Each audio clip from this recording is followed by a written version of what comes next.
진주 방화 살인 사건의 충격이 채 가시기도 전에 또 이런 일이 벌어지고 말았습니다. 홍순빈 아나운서. 네, 또다시 한 아파트에서 흉기 난동 사건이 발생해서 경찰과 구급대원이 현장으로 출동하는데요. 당시의 모습을 한번 확인해 보도록 하겠습니다. 네, 한 10대 남성이요. 잠시 아파트에서 나갔다가 얼마 지나지 않아서 다시 아파트로 들어가는 모습이 이렇게 포착이 됐습니다. 얼마 후에요. 이 아파트로 구급대원들이 출동을 하는데요. 황급하게 엘리베이터에 올라타는 모습입니다. 그리고 4분 뒤에 경찰까지 출동했어요. 지금 흉기 난동 사건이 발생했다는 신고를 받고 출동하는 건데 이렇게 황급하게 동료 경찰관을 부르는 모습도 이렇게 포착이 됐습니다. 그리고 잠시 뒤에 아까 그 남성이 체포돼 나오는데요. 이 남성은 피해자의 집 아래층에 사는 10대 남성이었습니다. 엘리베이터에서 기다리다가 이웃집 할머니에게 흉기를 휘두른 혐의로 체포가 되는 장면이고요. 이렇게 체포가 됐는데 얼마 후에 저 피해자도 이렇게 들것에 실려 나옵니다. 지금 할머니인데요. 70대 할머니인데 아파트 6층에 사시는 분이었어요. 외출하려다가 이렇게 가해자한테 피해를 입고 병원으로 이송됐지만 끝내 깨어나지 못하고 사망했습니다. 지금 저 이제 아파트의 CCTV 영상, 여러 각도에 찍힌 CCTV 영상을 이제 보여드렸는데, 이게 지금요, 아파트에서 일어난 지금 비극 또 참사입니다. 김복준 의원님. 예. 어제 밤 8시 네. 사건이에요. 8시에 10대 남자인데 아마 10대니까 학교를 다니다 중퇴하거나 그랬던 것 같습니다. 어제 오전 8시. 오전 8시요? 네네. 예. 자퇴했답니다, 고인. 네. 자퇴. 그러니까 이제 학생은 아니죠. 네.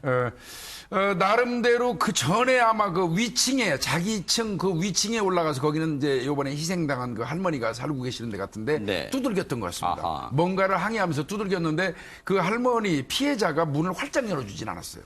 이미 그때 흉기를 들고 갔다고 그래요.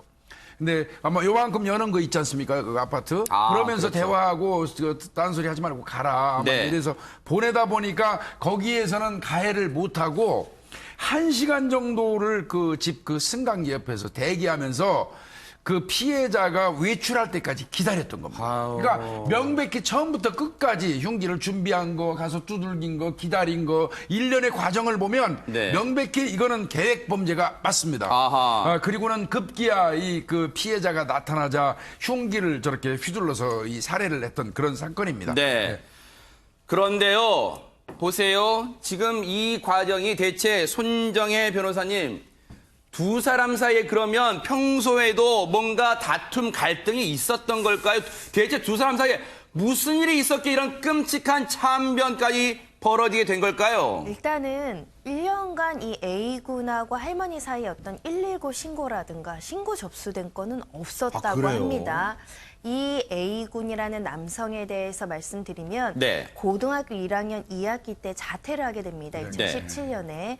왜냐하면 학교의 교실에서 고함을 치르고요. 굉장히 이상한 증상을 보여서 담임 교사도 좀 자퇴를 권고하고 부모도 이제 동의를 했다라고 하죠. 그 당시 의사가 입원까지 권유를 했는데 이 네. A군이 거부를 했다라는 사실이 알려지고 있고요. 아하. 이 할머니에 대해서 좀 적개심이 있었다고 합니다.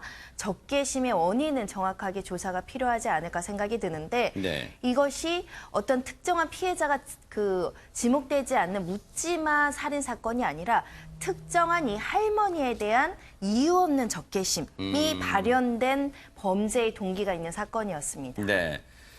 당시 목격자분들, 주민분들도 이 끔찍한 상황을 눈앞에서 지켜봐야만 했는데 얼마나 소스라치게 놀랐을까요? 주민분들 얘기 들어보시고 이어가 보도록 하겠습니다.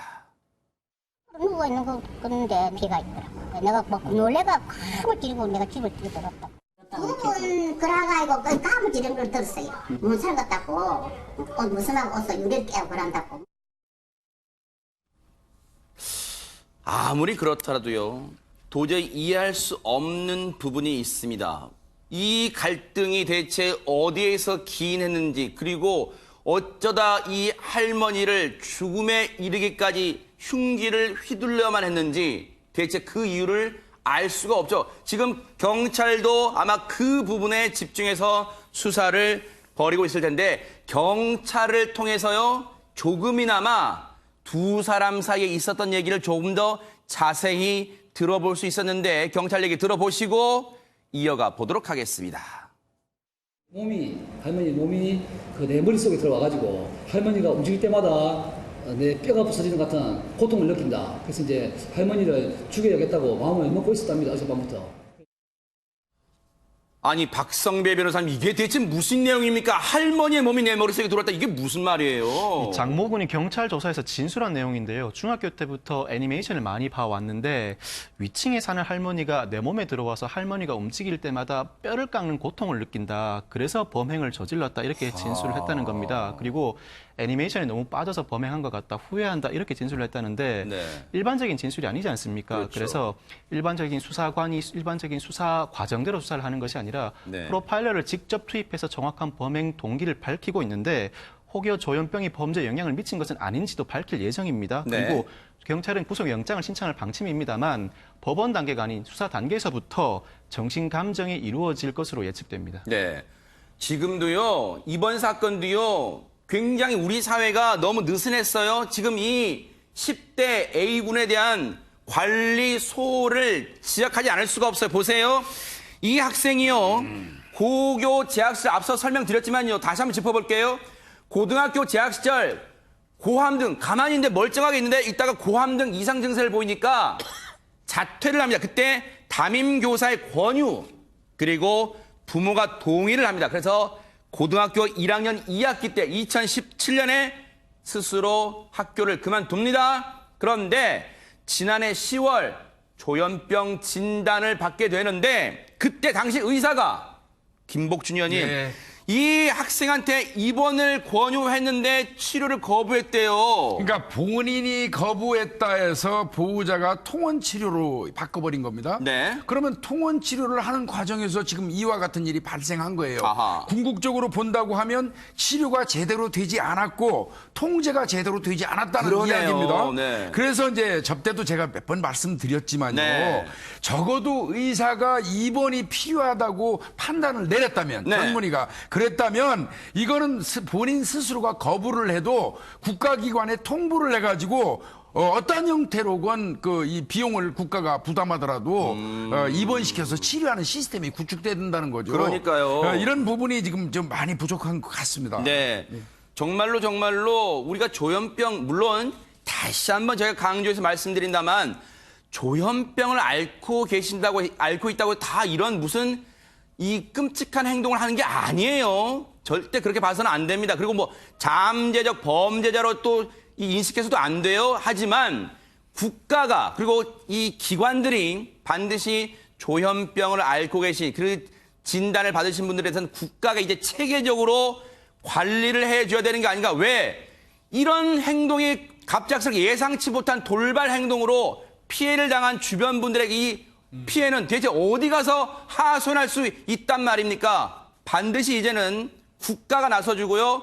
이 체계적으로 조현병 환자들에 대해서 체계적으로 관리가 시급해 보인다 이런 생각을 해봅니다. 너무너무 안타깝고 참변 그런 사건이었습니다.